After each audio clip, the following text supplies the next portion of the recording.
You ask Tiger to calculate. This deals with linear inequalities with one unknown. The final result is -15 equal or smaller than -14. Let's solve it step by step. Simplify the expression. Expand the parentheses.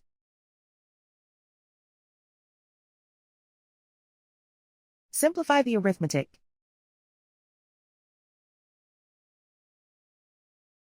Group like terms.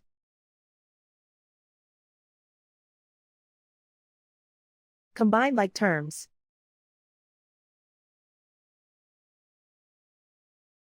Group all x terms on the left side of the inequality. Subtract 4x from both sides.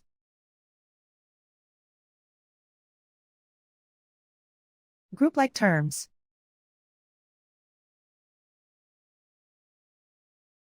Simplify the arithmetic.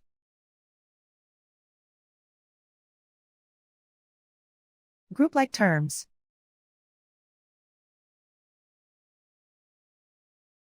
Simplify the arithmetic.